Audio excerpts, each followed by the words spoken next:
Welcome. How we doing?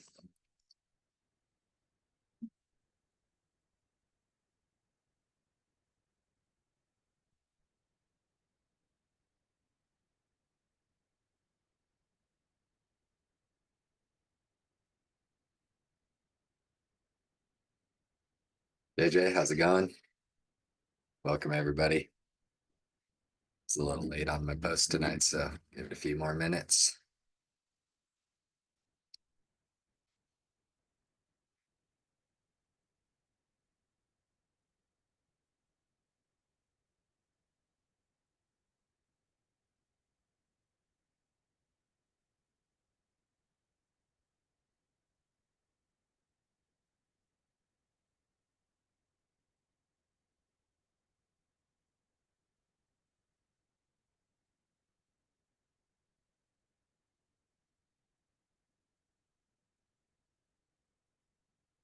Dang, got kicked today. It was a weird one.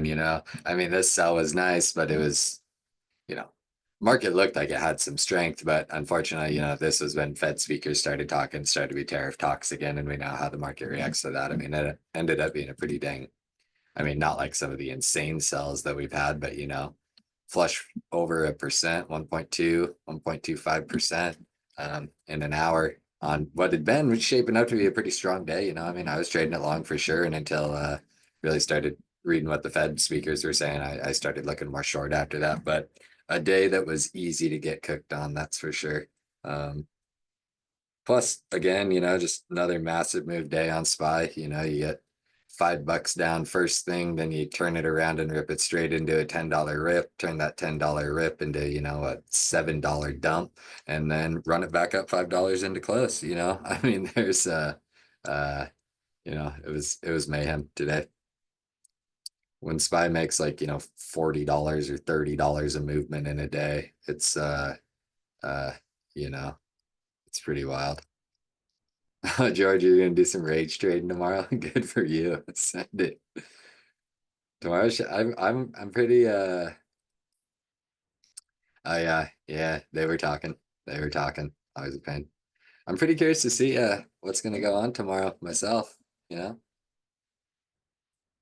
Well, I don't know when like things are getting signed, when things are like made official. Honestly, I haven't really looked into it. I mean, I don't know. I don't really want to make guesses. That spy candle real? Yeah.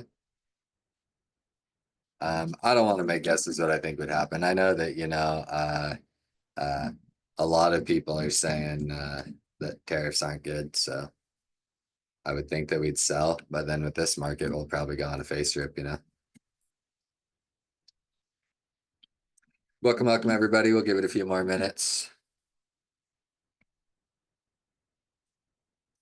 Yeah, I think you and a lot of people are in spy puts. I was looking at some of I mean, and those things were expensive for tomorrow. I just think that the tariff news, I don't know. Somebody told me, I don't remember who, but I believed him, that the tariff news won't come out till after market hours. So we could be, I don't know, we could be range bound. We could be super volatile. Who knows? Market doesn't know what it's doing. But I know open interest on puts definitely was outweighing the calls last time I looked. I give it a look. But that doesn't mean anything. This market's actually done. The premium people have done a pretty dang good job overall at pricing in the market, pricing in the options, pricing in what they should be pricing in, and being on the right side of the market. I mean, it's been relatively easy, short all pops. Don't get me wrong.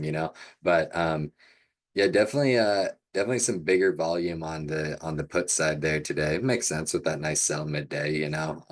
But definitely bigger size on the put volume for tomorrow, as well as the open interest. But that open interest was from yesterday into today. So, we'd have to double check the open interest tomorrow, and that won't be updated till market open, so it doesn't really help us. But I mean, there definitely was some size. There's a lot of focus on those 550s today. I'm willing to bet that was early in the day. And then there was actually, I mean, there's a decent amount of open interest, but that's from, yesterday on those 568 calls. Those people probably were they got torched. It's hard, great question. Are the tariffs priced in? I mean, no, we can say they are not priced in strictly based on this. We get a 1.2% sell midday, virtually out of nowhere, because some Fed people start talking about tariffs. So we know that they aren't fully priced in yet. Otherwise, these reactions would still be small. We can see in this chart, there's, you know, this is a time to look at the numbers on the side. Oftentimes when I'm explaining things or talking about trades, we ignore that side of the screen, and only focus on the chart. Over here, we're seeing massive volatility. And like I said, I mean, off the open, let's see, we pop $2.50. Then we sell $5 off of there. Then we rip $8 off of there, do another $3 rip into a $7 drop. And so because of that, we know it's not priced in. The volatility is still massively, massively there. So, but when they become real, that's when we can price them in. If the can is kicked tomorrow, like it has been multiple times before, volatility is here to stay. But I think I talked to you about it. I've been telling people for the last month. April 2nd's the day where the volatility can slow down because that's tariff day, So that's what I've been preaching for a long time. Well, for the last month, So we'll see. We'll just see what happens tomorrow. What SPY's ATR? I mean, on recently I've seen it as high as 7, 8. So those ATR traders are, I don't know. It's a tough strategy to be using in the market because the second this volatility dies down, those ATR folks are going to be getting just clobbered because the volatility is so high, and some of those, wild, you know, the 3 and 4 move outs on the ATRs are actually hitting, and that's not ideal, unfortunately. But it has been interesting to see just massive volatility. I mean, we're of course going to start on the daily, so we're going to see more of this. But like, look at these candles. I mean, for this last month, you're hard pressed to find a day that hasn't moved, under $5. Like, I guess we had a nice little doji right here. There was a boring day, but every single one of these candles was making at least a $5 move, so including some massives, chucked in there as well, big greens as well. But the ATR on it's just wild. Okay, welcome everybody. I got to do one more thing and then we will get to rolling. Sorry, give me 1 second.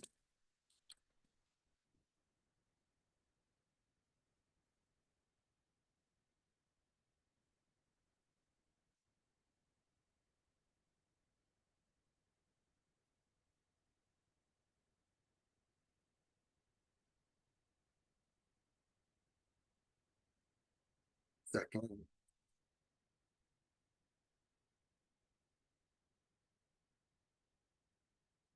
Okay, and welcome everyone. How we doing? Dirty Ever, happy to have you here tonight. We're talking kind of multiple things, but the big focus is long time frame analysis, how I use it for my trading. A lot of you have traded with me in voice chats, and I get asked, like I said in my post earlier, I get asked all the time, do you have levels on, whatever it is, Apple or Amazon or SPY? I get asked it pretty much every day. And the people who have asked me for levels a lot, they know that, you know, generally, if we're still kind of in the same zone, then what I'm going to tell them is the levels are the exact same as yesterday. My levels don't adjust. Occasionally they are removed, and then occasionally a new one is added. And so when people ask me, what are your levels? They're always the same, and they always come from the same place. And so this class is, it's not necessarily a support and resistance class. I'm obviously, it's going to start with support and resistance because that's, the main thing that I'm doing on the daily time frame is looking for those levels, looking for those areas on the chart where I think something would happen. And so with that, we're going to get to rolling. I'm going to start with SPY today. And we're just going to talk about it. And ask questions, ask questions as we're going. I'll try to pay attention to the chat. If I'm going too quick on anything, then we can, obviously slow it down and talk about it. Like I said, it's not really necessarily support and resistance lecture, but that's where we're starting. And I just want to show you how I do it, the levels that I look for, places that I have interest in trades, and why I have interest in those places, and just some little explanations about what I do. So, like I said, happy to have you here. We're going to start with SPY, because I think everybody trades SPY, but I want to emphasize that what I do on this SPY chart is also what I do on every single other chart. So it doesn't matter what stock I'm looking at. I treat them all the exact same as far as identifying levels, deciding places that either I want to put a trade on, or maybe I think if, Apple comes to this level, that might give me some confirmation for a SPY trade. And so that's what we're going to start with tonight. Like I said, ask any questions as we're rolling. So first things that I do anytime I'm charting support and resistance, when I'm on the daily time frame, I think you should always start on the daily time frame. And why do I think that? Because the levels are the strongest. They work over and over and over again. You don't have to go looking for levels, every day. People are, they're digging in there. Oh, well, I see this hourly support or whatever it is from 2 days ago. And it for sure can provide you a nice little reaction. However, the daily levels, if you kind of sit around and wait for those, that's one of the issues that a lot of people have when they ask me a question about, you know, do you have levels on this chart, or should I take this trade here? Sometimes I'll say no, sometimes I'll say yes. Oftentimes when I'm saying no, it is only because my chart doesn't agree. So maybe your chart does agree with the trade, maybe not. But since I only trade the daily levels, they aren't just hitting these levels all day long like you might, if you're trading SPY and say you go on your 4-hour chart, nothing wrong with the 4-hour chart, but you find all your levels from here. Well, and I see people do it all the time. They'll talk about, oh yeah, I was looking at the long time frames. Well, what they mean by that is they were looking back like a few days on, a few days on the 4-hour chart. People think this is, analyzing those longer time frames, but you're only looking at a week. So maybe these levels that you find here work, maybe they don't. If you were waiting for this, resistance up here, you got smoked waiting for it today. So that's why I go to the daily time frame. They'll work over and over and over again, and you take in the maximum amount of data. So again, I do it on everything, and I don't mark every little thing on the chart. I'm actually relatively picky on things that I will put on the chart. There's obviously some things that I'll occasionally mark that I don't know why, but it catches my interest, just random little things like that. But for the most part, the major things that I'm looking for on a daily chart as far as support and resistance levels are tops and bottoms of consolidations and any major higher low, dramatic higher low. I call them dramatic higher lows, whatever you want to call them, swing high, swing low. So it's something like this. We don't, the market bounced here at 510. We don't know why that level was built at 510. We don't know why 510 was the level. All we know is that when the market hit 510, it reacted in a big way. Obviously, this was that Japan carry trade unwind. So it was extremely news driven reaction down here. But we knew that something happened down here. And we saw a gigantic reaction at that level. So we want to take note of that. I do the same thing up here. Are either of these candles super exciting or anything like that? No, but this level right here is, and I am in no way trying to tell you that the market bought up here to 565.52 and then ultimately sold down because it hit resistance. That's not the case. This was news driven. This was, unexpected things happening last summer. And so that's all it is. We want to identify those major highs and lows. And so what I always do is initially I focus on where we've been trading. So, say we hadn't had all of this mayhem going on, or we'll ignore the last little bit, and we had only been trading, through here. I would go through and I'd mark these major highs and lows. And then as the market starts selling, we would start to see how those levels react. And so again, we're just going to kind of go through it. I'm going to show you exactly, what I do moves, exactly what I do on SPY, how I chart it, and then we'll go into the shorter time frames, and that's where we make this translation, where we'll do all of our charting here on these daily time frames. We'll go to the shorter time frames, and we'll see where all the levels come from. Something that I always say is, you know, if you want to know what the chart's going to do to the right, you have to look to the left. All of the most important information you can get from the charts is from the past. That's where support and resistance come from, trends, everything. You can't have any technical analysis without previous data on the charts. The previous data on the charts tells you potentially what might happen to some of the incoming data on the charts. So that's why we focus on these big time frames. Let's see. So see, when do I check for new levels? We'll talk about that. But because we're on the daily time frame, never. When we see a big reaction. One that I've added to my personal chart recently that I think I might have already had.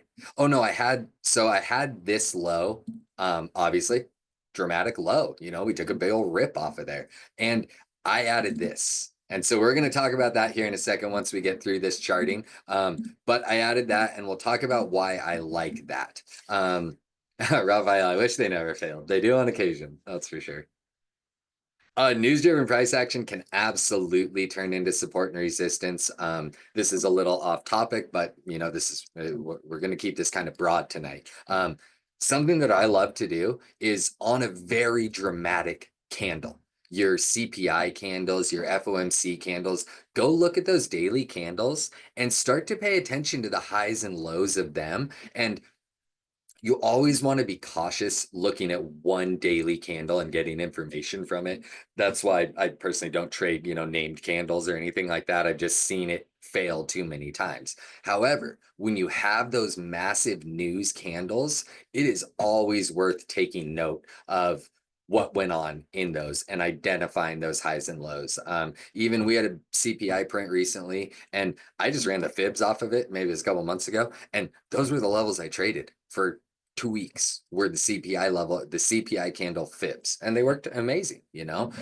But so here we go. Daily analysis. As always, start on the left. Obviously, do I think we're coming down to 524 anytime soon? Not necessarily, but we know that at some point, the market had rejected here and ultimately took a nice sell. Well, then it sold down here. Then again, I like to look for any push up. We've already kind of identified this level. We get a nice little pullback down.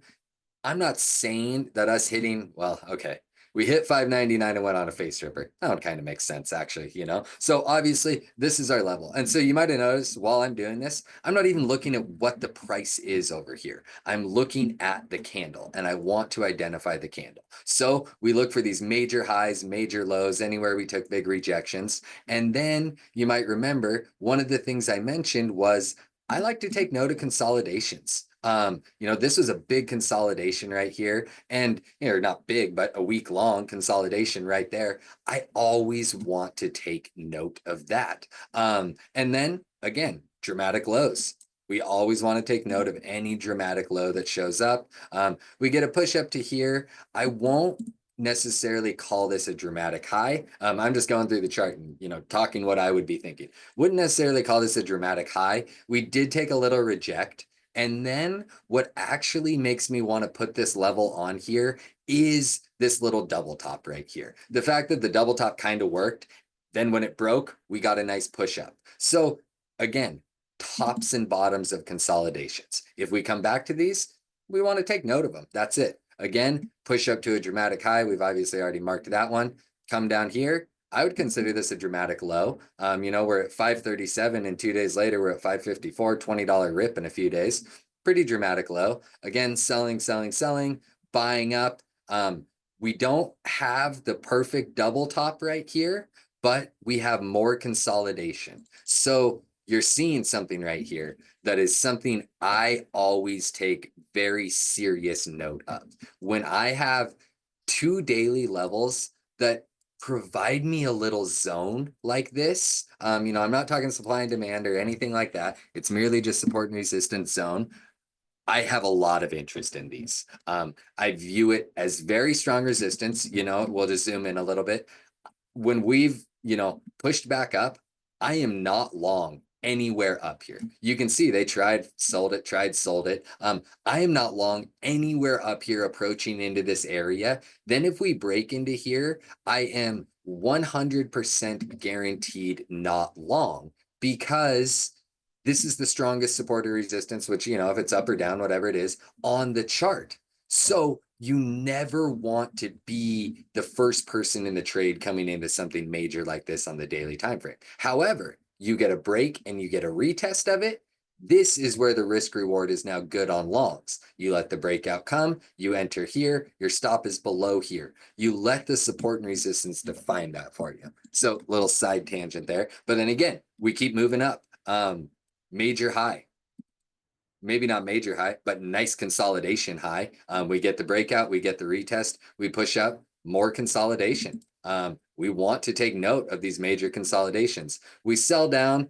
This is close enough to top of consolidation, not a super dramatic low, but we have a level that's good enough for us right there. Down to here, we now have another major low right here. So we know this is a pretty dang big area on the chart. When we have 3 levels in this 563 zone, we can expect a little bit of movement in there. But if we're selling down into it, you want to be less and less long until we're under, or less and less short until we're under it. If we're buying above it, you want to start to be cautious as you get to these highs of this side of it. So again, big zone right there. Now push up, dramatic high. Obviously want to have that one on the chart. I'd call this a pretty dramatic low. You see, creating another major zone for us. Push back up, obviously what was a nice big all-time high, ultimately leading to a big pullback. Major low. You guys are noticing a pattern. Close enough to a double bottom that I'll just leave that one there personally. Again, major low right here was previous consolidation, was even a nice big breakout point. Always look left to see where those came from on the chart. Then pushing up, coming down, got all of those. Didn't quite get these major highs, but we know right up here, we got a few levels. If we find ourselves back up here in this, 610 zone, this is where you don't want to be long, and then obviously coming down, I would definitely consider this a major low. I would definitely consider this a major low. And so with that, that's what we have on our daily chart. People might try to say, oh, your charts are cluttered or something like that. Fine, whatever. But if you look at what we have going on here, we have a $110 range, and now, or $110 range from our levels, and now we only have 20 support and resistance. I don't know how many levels this is. 22, 23 support and resistance levels in $100 range on SPY. We know for a fact that there is more than that. I definitely should have marked this. That's a pretty major high right there, I'd say. So now we aren't going to add any levels over here. Down here, always be winning. Yes. So we aren't going to add these levels. What we are going to do is now we're going to go to the shorter time frames. We're going to go back about, a month or whatever it is, just over a month of 5-minute time frames. And we know all of these levels came from over here. So how I wanted to do this tonight and show you the power of the longer time frames and how we can use them on the shorter time frames, which we're going to touch a little bit on some additional support and resistance stuff on these shorter time frames as we get into them here. But we're basically going to cruise through, not super fast, but relatively quick, the last month and a half of trading and see how all of our old levels performed for us. And see if we could have taken trades off of them, see how it would have worked for us throughout the days. And this last month, I'm going to, give this disclaimer. Like I said, the market has made huge moves. Generally speaking, when you're breaking daily levels, you don't just look for a move to the next daily level in the same day. In the market we have right now, we are going up and down through levels all day long. But we want to make sure that our levels are working. And so that's what I always tell people to do. You chart your daily timeframes, then you go into a shorter time frame, and you make sure that the levels are working. So we're basically just going to go back to about that last week of February. That was where, let's see, that was where the market really started selling. So right around here. And I want to, I just have to emphasize again, because the market is making very, very dramatic moves. So now, how do we trade these levels intraday? What are we looking for with them? How can we actually take trades based on them? And so I'm just going to zoom in here. Obviously, this is stupid. You should never, ever, ever have a $10 below you price target. That is like the most, or $10 above you. If you hear somebody giving out wild targets like that, quit listening to them. You need to live in reality. But what can we do intraday to help us when we don't have these levels? We know that these are our major levels, and they're where we have interest in putting on trades. Well, the obvious answer is always going to be just some sort of, some sort of EMA, and I'll even get rid of the hourly 20. We'll just run a super simple one. We get rid of opening range and that one. So the most common way for a lot of people is to just run a couple of EMAs, maybe run a VWAP. Everybody's a little bit different. And so this is how you want to trade your daily levels. And then when you're trading intraday, obviously we aren't even going to start on this day. It's just a useless day in the market. Hopefully people made money that day. How do we use these daily levels when we want to start trading? Well, we use them as our confirmations. If we're selling down into them, buying up into them, these are where we want to look for rejections or bounces, because we know the risk reward is going to be the best around these daily levels. So again, this is insane market volatility. Obviously, we really only have our one major level. 617 could just as well be 600, but we know that's where we have interest in trading, because that's where the risk reward will be the best. We know that if daily levels break, we're likely eventually looking for moves back down towards those next levels. Obviously, the market's insane. You don't want to have $6 below you price targets. So that's when you start to use intraday price action. So on a day like this, you get some bounces up to your VWAPs, EMAs, and your daily levels. This is where you put a short on. And why do you put a short on here? Because the risk reward is phenomenal. Not only is it a big hole round number, $600, your stop is just overhead. Again, I should put this out there. This is all hindsight trading. We're going to talk for the next, 15 or so minutes. Really easy to say, I would have done this. Whether you did or did not, that doesn't matter. We just need to identify what we're looking at. But a short here, and then you can see, as I said previously, you don't ever want the $6 away target. You want to keep your targets real. So what I do is I always try to track to any of the recent lows or highs. If I short this, my real main target is down here.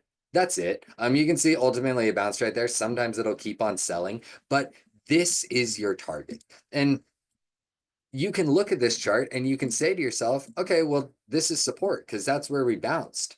Well, it worked once, so it doesn't have a place on my chart. That's kind of why, I recommend the long time frames, not your 15 minutes or 30 minutes. It worked once. That doesn't mean it will work again. So I like to use them more visually. If I short here, then I'm looking for a move down to here. And if I get most of that move, my stops are tight enough because I got close. Now, where's the next trade we can take? A break and hold of 600 right here. Nice and simple, nice and cut and dry. You get your breaks, you get your retest, your stop is on any close below it, and you're targeting these previous highs, these opening candles from the day. Ultimately, you get your move. That's how you want to trade these daily levels. For right now, I'm just on the 5 minute. You can do the same thing, 15 minutes, anything you want. Really, I don't want to say it doesn't matter, but you will find more trades on smaller time frames, less trades, but maybe slightly safer trades on longer time frames. So again, we keep looking through the day. We've now broken 600. We've now gone up and retested it. Perfectly reasonable short entry right here. Days aren't always going to provide you 3 trades off a simple level like that. And then again, of course, if you want to be technical, you are still targeting right down here. That's it. You aren't necessarily targeting your daily level. Best case scenario, you get it, but you are targeting down here, which ultimately, of course, won't always work like that. So again, we're just going to keep on going, cruising through some of these days. So again, daily levels. Maybe we don't have any entries here. Maybe you're taking EMA retests, anything like that, looking for your daily level. I have interest right here. Daily level, 594. We know market's been volatile. Maybe you get your move. Ultimately, you do get your move, but your break, your retest of your level. Why do we like this? Tight stops. Always, always, always tight stops. That's what I'm really trying to beat home with this is you get the best, safest entries with the smallest amount of risk and the highest amount of potential reward by trading these daily levels. So again, maybe you get your short down to here. Well, now you get a double bottom. Everybody knows I love double bottoms, basically the only pattern I'll trade. You get a double bottom at your major daily level. Ultimately, now you start looking for a move up. You look for previous highs. You can see here was the previous high. Here's where the slowdown happened, like it tends to. But ultimately, you get your move back up to this daily level. Obviously, you want to be mostly out there, but maybe you catch the breakout, maybe you don't. None of that matters, Then we just start to see consolidation around here. If you are a dip buyer, maybe you're losing money here. Maybe your stop's VWAP, so you lose a little bit more money. Maybe you try to buy these dips, but at a certain point, you have to, accept consolidation and say, maybe I want to short the highs for scalps to the level or buy the lows for scalps back to the level with tight stops again. But ultimately on this day, to me, here's a really good trade off of that daily time frame. Here's another really good trade off of those daily levels. Gives you all you need for the day. So again, move on to the next day. This one's tough. Probably not a dip buyer here just yet. Little too high for me personally. Again, this is just how I trade. However, this up here, when we aren't hitting our daily level, we know it's 600. When we start to see all of these tops and the inability to get past here, and we know we have a major daily level, this again, somewhere up here, becomes a very reasonable entry. And where is our stop? Above our 600 or our 617. So it's all defined for us by those daily levels. Very reasonable short. Again, you don't want to look for $5, $6 moves down, but if you are getting short up here, target these EMAs because you're shorting above the EMAs. So if you're shorting above the EMAs, you want to first use the EMAs as your target. If you continue to see the breakdown, obviously you can look for your daily level. At that point, you really mostly want to be out. If you get the break and retest, you can look for another. Of course, this is super volatile movement. I'd understand if people wouldn't want to be in there. But when you're trading from highs down to lows, you always want to have those levels identified. Maybe take this double top even. That's a trade I would have taken for a nice little scalp into end of day. So again, trading these daily levels. And remember, we've had all of these levels for months. At this point, we've had them for a month and a half, and we know they're working. Well, here's a good one. If you're a sniper, that is reasonable. The chance of you catching it, low. This no entry for me closes way too far away from that level, and I don't actually get a retest. If you're a sniper, maybe you catch this one. I wouldn't have caught this one. Push up, really no interest here. You could try this scalp. I'd take this scalp. It's $1.50, but I know people would likely be greedy and get stopped on that one. But again, not a ton of interest here. This area where we're giving up EMAs, we're giving up VWAP, we're giving up daily level, we're getting a relatively close retest. I mean, God, that's within 10 cents or whatever, close enough retest, target these next major lows. That's really sniper trade, which most wouldn't catch, myself included, or this one offering a pretty nice little entry there. For a nice little trade off of that daily level. Again, target those previous lows. Over here, maybe you short this, maybe you don't. Doesn't matter. Not a very good looking trade. ultimately turns into a dumper though, huh? And then, yeah, I wouldn't have caught this one. But this one, this bounce back up, I have the 9 EMA on. I personally don't even trade that anymore, but bounce back up, nice consolidation right below your daily level, stops just over the top of it. Excellent risk reward. Again, you don't necessarily want $4 targets, but with how this market is moving, straight down to our daily level where we stop. And then we see here that, remember when we were charting and I made a comment to you, when I get two levels that are really close together, I think of them as pretty dang strong. So to me, when I see us coming into the day on these levels, I know from my daily chart that this little zone right here has provided some pretty epic reactions in the past.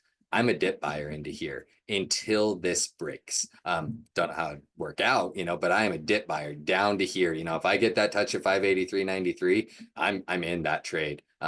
Probably slightly wider stop, but I'm in that trade. Not necessarily looking for 585, obviously, your first little trim point. And then if you're lucky, 590 or close. It looks like they just chopped us out. Got close, buck off, buck 20 off, a little far off, but very nice move. Very obvious area to buy the dip into. Then, wow, this looks like just chop day. Yeah, that not really an entry for me here. I might have tried to short this for that breakdown to 580. Maybe you do, maybe you don't. You get stopped out, but not a lot of convincing candles here to make you want to get long or short until really over here. You got your daily level defined. If you are a dip buyer, you're finally seeing strength over some of these lows. Your stops are under 585, 60. You got a buck risk or so on you. Reasonable enough. Looking for your next daily level. Obviously, it's $5 away, so be realistic. And then ultimately, this looks like that turned into a ripper. Oh, that was last day of the month. So last day of the month ripper. Continuing forward, again, looking at these daily levels. You get a break, you get a retest, you short, and you get as close to your next daily level as you can. Hopefully you trim here. I know people try to be greedy. I think it's always best to trim a little bit before your level in case something like this happens. Again, sideways, sideways, sideways. This long consolidation under this level, this is a short entry in my mind for sure, somewhere along here. Just because your risk is so small. Like if it taps 594, you have your previous resistances over here and you have your daily level. Very reasonable entry here. I would have been targeting this low, 591, likely would have been all out here just because very bouncy earlier in the day. Then again, break, retest, you look for shorts. Tight stops overhead. This one pays you a little bit. Looks something crazy happened there. Breaks, retests, all of these are reasonable enough entries here with tight stops for the short. You target your daily level. If you break that one, you're next. If you break that one, you're third. And what we want to see when we are looking at these daily levels is this.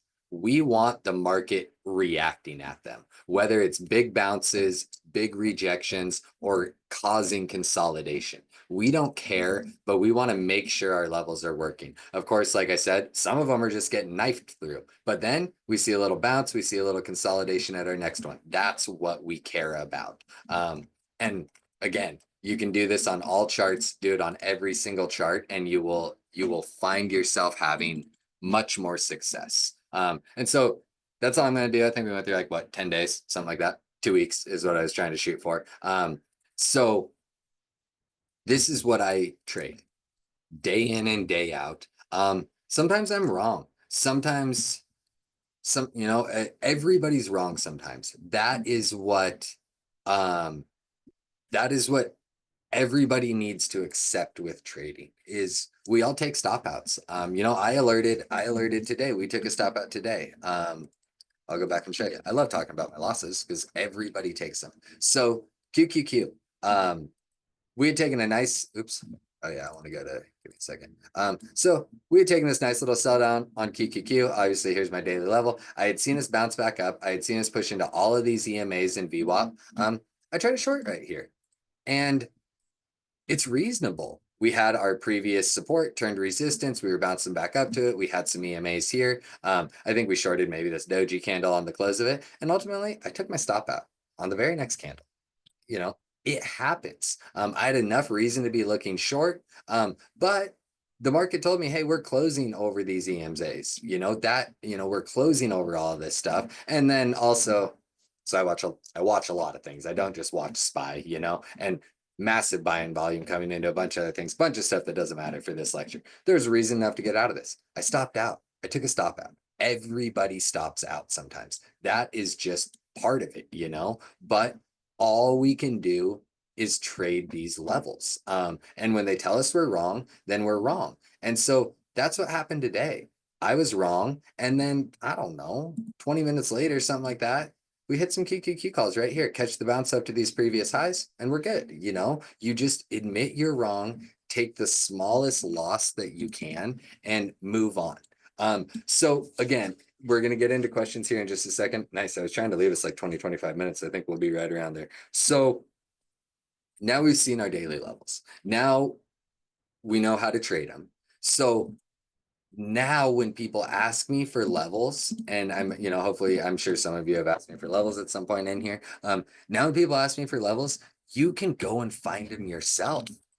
You have them there. I'm going to trade all of these levels just the same as I always would. Like I said, maybe you ask me, hey, do you like this trade, whatever it might be? And I say, oh, it's not for me. All that means is it's not at one of my major levels. It's not at a point where I think it's worth putting risk on. So I'm not trying to tell you have a bad trade. I'm not trying to do anything like that. Maybe your trade's awesome. Maybe you have a level that I missed and I should have on my chart and it's going to rip or dump or whatever, but always feel free to ask and start trying to do this for yourself. I trade SPY all the time. QQQ, I trade quite a bit too, mostly SPY. And then I do trade the individual names a lot. Most people don't like trading those nearly as much. So in voice chat, it's mostly SPY, obviously. But I do this on all of the big names, your Apples, your Amazons, your Microsofts,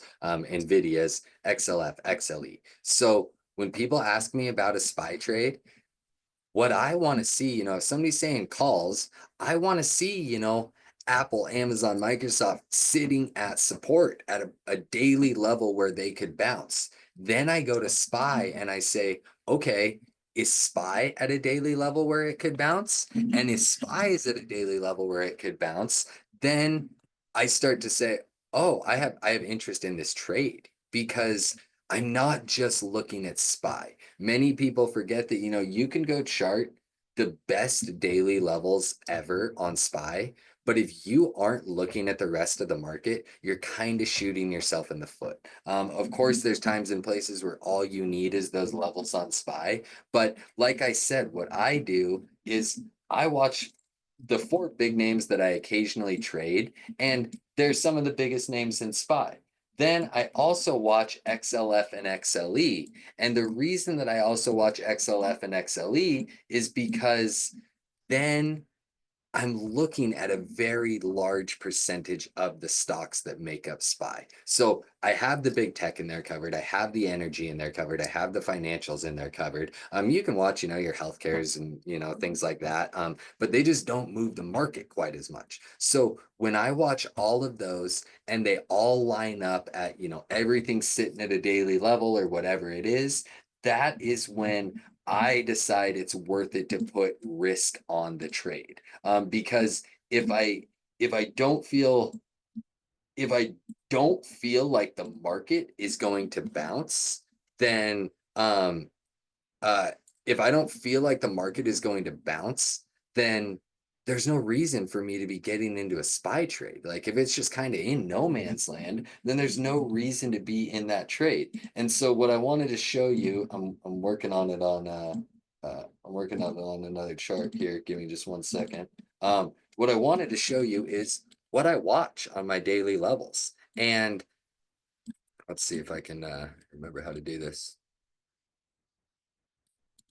So when I'm watching the market, and this is what I watch, day in, day out, every single day, this is what I have pulled up. So, and this is just the four stocks that I watch, your Apple's, Amazon, Microsoft. Obviously, I have it on a bigger screen. So today in the market, we can see, and these are just, these are just my daily levels that I have on here. Maybe some of them are fibs. We can see in the market today, right off the open, we got Apple hitting support. We got Microsoft hitting support. We got Nvidia sold, took a little bit to hit support, and we got Amazon ripping off support. Well, now I look at SPY and I see SPY is selling. Well, now I go right back to my big names and I start to zoom in and I say, okay, well, are we holding support? Are we breaking above daily levels? Is this one breaking up, pulling back and retesting, breaking up, pulling back and retesting, breaking up, pull back, retest, all of them? And this one is retesting the daily level?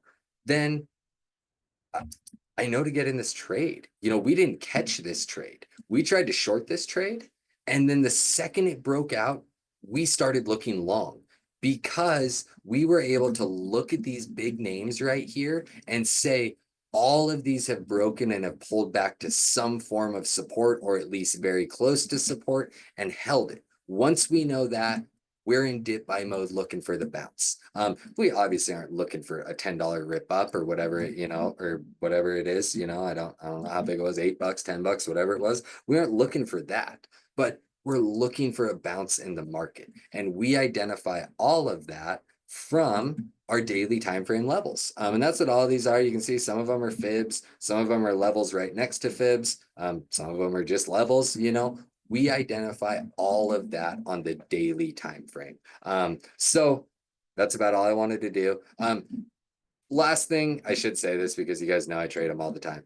The other thing that you always want to take note of on any of the big names is any of your major trends that you have working. So in my opinion, these are two major downtrends we have on SPY right now. And you always want to be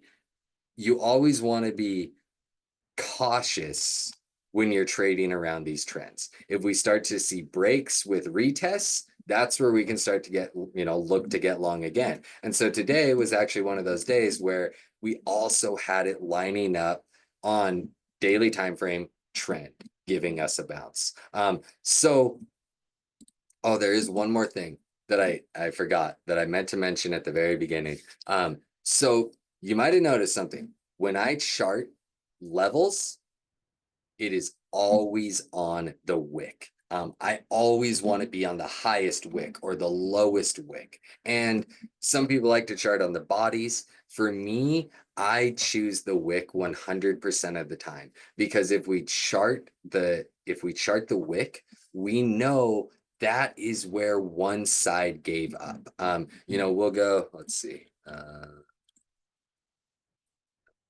This one up. Oh, actually, hold on. I don't want to delete that one either. I'll delete this one. Yeah. So just as this example, this wick right here, if we come back to 546.87, I'm trying to catch the bounce. I 100% guarantee you.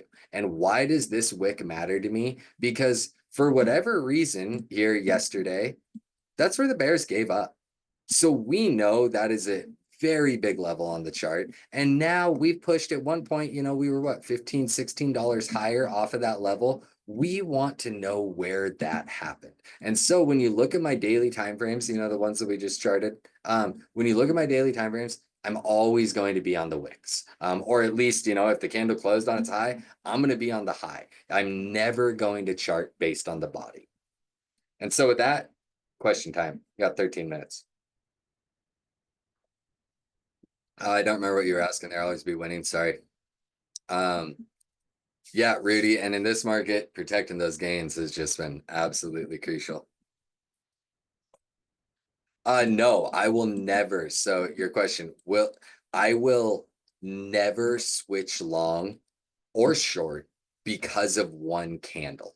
I always need the market to tell me that I want to be switching long or short. Al Brooks, I talk about him all the time. He has a thing that he talks about. The market has an unbelievable way of convincing you that it will do one thing and then it does the complete opposite. So here's an example.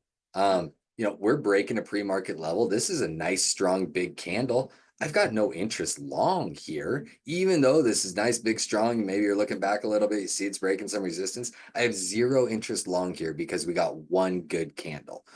Where I start to have interest long is where we've sold to support, my short doesn't work. We start breaking EMAs and VWAPs. We start to see buying on everything else in the market. Now we are looking for a dip to buy. We aren't buying up here, I'll tell you that much. We are never buying the top of a candle. We are buying the lows of the candle. We're always looking to buy the pullback. And again, this one's a reasonable enough entry. Stops under all these EMAs and VWAP. You got about $1 risk, and then you're looking for, God, $2 to those highs right there, and works nice for you. But no, I will never switch my bias just because of one candle. I will say, when you got mayhem going on end of day, I might be long one candle and short the very next, but that's not real trading. That's a very different thing.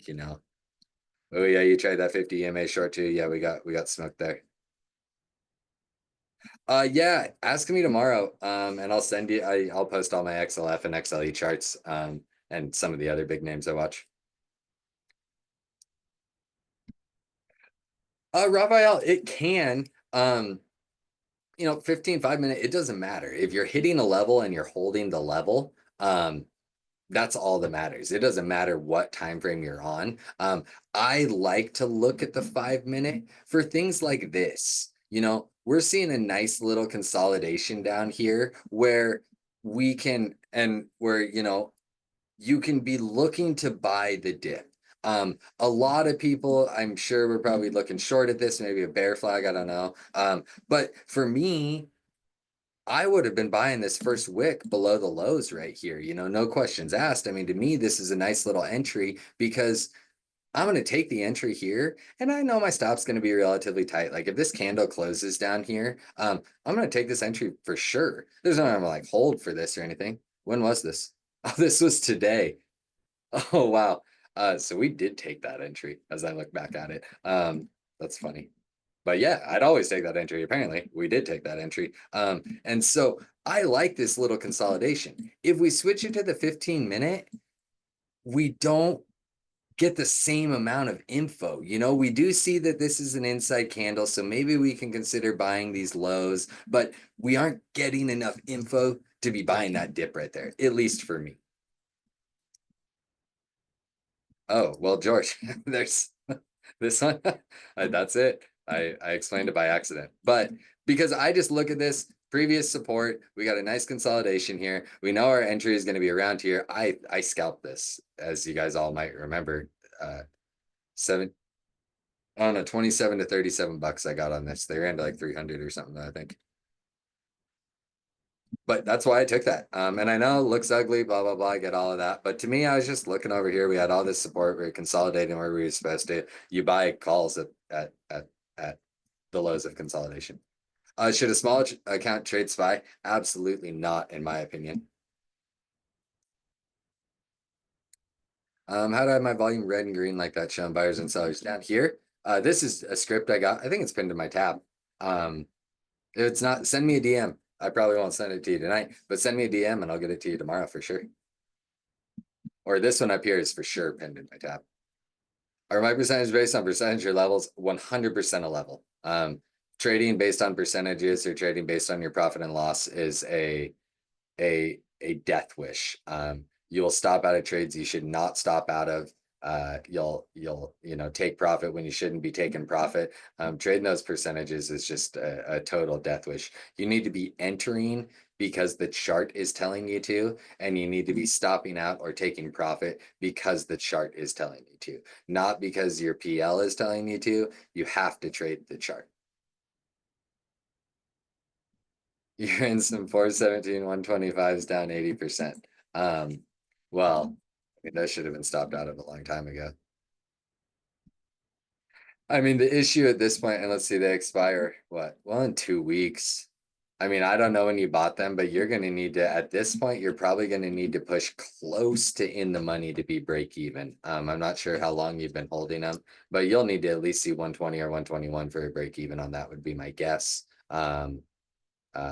But that would just be break even. As far as will it do it, I don't know. The chart doesn't look, I mean, it put in this nice double bottom, but this chart doesn't look like bullish. I mean, it gave up Massive trends here. It does have another trend like way down here somewhere, but gave up that massive trend here. You don't want to be long up here. This is, if you had asked me this yesterday, Nvidia down here in that 100 range, this is a place where you enter on Nvidia. You don't ever want to enter up here, but you're going to need a very big move for break even. So it's hard to tell you what to do. I mean, you're down 80% at a certain point. You just kind of have to hold it. What should a small account trade instead? Uh, any of the slower moving names. I obviously love AT&T. Coca-Cola is a great one. Walmart, Target, some of the banks, your Wells Fargo's, your Citibanks are amazing. 1K trades that NCLH on occasion. I mean, if you have a smaller account and you're trying to, if you have a smaller account and you're you're trying to trade. You aren't trying to hit it rich. You aren't trying to, quadruple your port in a week on, a full port of SPY. The only tab in this Discord you should be looking at is 1Ks. I mean, started with 1K is one of the best traders we got in here. And uh uh he is amazing at small port trading. I have to point out that even though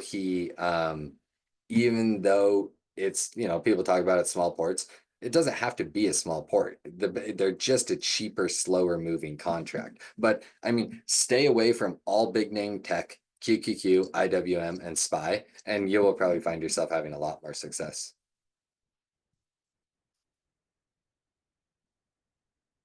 Yeah, I mean, yeah, I don't know what strike you're in. You're 125C. I mean, you're so far out of the money, you sort of just have to let it work.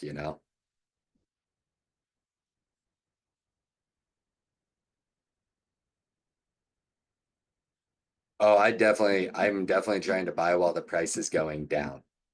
Never when the price is going up. I got a pretty strict rule. If it feels like you're chasing, you are. Don't take the trade. So if I don't, we'll just use today as an example. Nvidia, we're selling down. If I am buying Nvidia, I'm buying it here.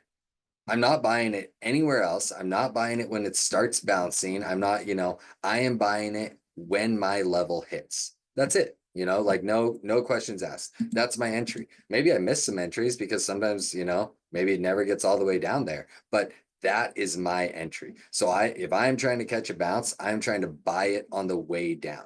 If I'm trying to catch a short, I'm trying to short it on the way up. But that doesn't just mean short green candles and long red candles. That means wait until the market really gives you a place to trade and put the trade on there. Yep, Raphael, exactly. Slower movers really just teach you how to trade, and they make you understand option contracts better. They make you understand, when I teach trading, most important part of any trade plan is your entry. Second most important part is your stop out. And third most important part is your take profit. If you get in a profit, great, mission accomplished, whatever, that doesn't matter. But know where you're entering and know how much risk you have on the trade, and then decide if it's worth it. If you don't know those things before any trade, then you're really going to get hurt. And those slower movers do an amazing job at making you just be patient for your entries. Do I take entries off of EMAs? I don't personally. So when I trade intraday, uh, well, this is what I actually look at every day when I'm trading. So this yellow stair steppy line right here is actually an hourly 20 EMA. This is one I will take trades off. If I'm using other EMAs, they are for targets. They aren't for entries. Like if I'm short, I'm looking for the 20 EMA. I'm looking for that level. I'm looking for the yellow. Uh, and so I use them as targets, but very rarely as entries. That first test of an EMA can often provide a good trade, but you start getting those second and third tests on a 9 EMA and they are just, or 20 even, and they're just rife with failure. Well, so JJ, question on the H pattern. You couldn't pay me to trade an H pattern. It's an inherently flawed problem or pattern for the exact thing that you're talking about. Double bottom, extremely high success rate. So why would you ever short into a double bottom? You don't, like H patterns, just a very, very, very low success rate thing. It's the same reason I don't trade head and shoulders or anything like that, because you can't have a head and shoulders without a triple bottom, and you got a head and shoulders which has a less than 50% chance of breaking down, or you have a triple bottom that has like an 80% chance of giving you a bounce. I know what trade I'm going to take. I'm going to take the 80% probability trade. Never going to take the 50% probability trade. However, most people trade head and shoulders wrong as well. If you know, if you want to trade a head and shoulders, one, according to the guy who made it up, you need a flat neckline, and the neckline is down here. Your head and shoulders trade is not a trade until the neckline breaks. So that's why they often will, people, they don't see them, they try to draw them angled and stuff. If a head and shoulders isn't forming its support, and I believe the head needs to be twice as high as either of the shoulders on the actual map, you do not have a trade on a head and shoulders until you have the breakdown. Everybody always tries to short the shoulder, and they don't realize they're shorting into a double or a triple bottom that's very likely going to bounce. And so to take it back to the H pattern, it's the exact same issue. You're trying to short a double bottom when the higher probability trade is actually catching the double bottom at least bounce to what was the high of your H, or even all the way to the highs.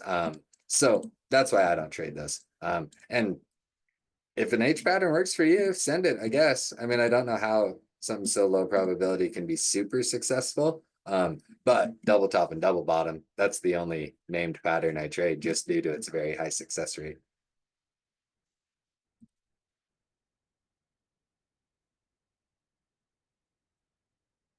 Yeah, much higher probability. Because the issue is, and you guys hear me say it, Flip say it, everybody say it, don't buy puts at support. And if you're shorting head and shoulders, or you're shorting an H bottom, you're shorting support. There's no way around it. And sometimes those breakdowns come or breakouts come, but no matter what, you're shorting support. It's the same thing as, double tops. People always try to buy calls at double tops. When you're shorting or you're longing a double top, like you have an extremely high probability it's going to go against you at least a little bit. My top favorite pattern, I trade one pattern. I only trade, well, I mean, I guess it's multiple, but double tops, double bottoms, triple tops, triple bottoms. That is the only pattern I trade. I've seen way too many bull flags dump, bear flags rip to the upside, head and shoulders run us to all-time highs, cup and handles dump us down to an epic triple bottom. Like I've just seen more failure from patterns than success from patterns. And so, you might see something on my chart. You might see something on my chart. Maybe, I mean, I don't know. Let's see. Maybe people call this a bull flag. They probably should have. You had a nice flag pull up. And then maybe you see something on my chart that looks like this, I'm not thinking of this in a pattern in any way. I'm thinking of this as the trend is up. Maybe I buy the retest of this trend and look for the bounce and break of this trend. But I'm not going to call this a bull flag. I'm going to say I'm trading the trends. I'm not trading whatever the pattern is. So when I talk about wedges and I talk about a three push wedge, I do that because that's how Al Brooks describes it, and it makes it extremely visual. But in reality, I don't like this one. Here's a nice one. I'm not necessarily thinking of it as a wedge, like an actual pattern. I'm thinking of it as the market made three legs. So we got our first touch, here's our leg, here's our last leg down, and then we get our little bounce, and sometimes those lead to a reversal, but it's still boiling down to it's a trend. I call it a wedge pattern, I sometimes, but I mostly just stick to three push wedge. And all I'm doing is playing on the statistics in the market that very oftentimes the market will do something three times before it turns it around. So that's why, I'll short a triple top. I probably won't short a quad top because now we're starting to have those probabilities in the favor of the break coming. So I don't, when you hear me talk about a three push wedge, I'm not really thinking about it as like, the named wedge patterns. I can't even think of them right now. I'm thinking of it as the market made 3 legs. So I'm looking for a bounce or I'm looking for a rejection. That's all I'm thinking of when I'm using those wedges. But it really all boils down to I just trade the trends, trade those trends, trade trend tests. And they'll work very well for you more often than not. And then trade trend breaks, because you could even make a little argument right here that we had some sort of here's our first, here's our second, here's our third. So we bought that bounce and it worked. Well, we probably don't want to buy the fourth, and then the fourth ultimately gives us the breakdown retest for the short. Even over here, I guess this one's not as good, but kind of had one here. You kind of had your one here. You kind of had your third here. Well, I'm probably not going to short that next touch because there's a good chance it's going to break, But I'm not thinking of it as a falling wedge. That's it. Falling wedge, rising wedge. I'm not thinking of them that way, even remotely. Yeah, exactly, Raphael. People think everything in the market is just you know, they just think it's all a head and shoulders for some reason. I haven't figured that out. Okay, well, if that is going to do it, thank you so much, everybody. This was a fun one. I really got to talk about just what I look at in the market. So I love doing that. So thank you all for being here. Nice little class for us, and we'll catch you all tomorrow. Yeah, thank you, everybody, so much. And have a great rest of your night. We will talk to you soon. Thank you all.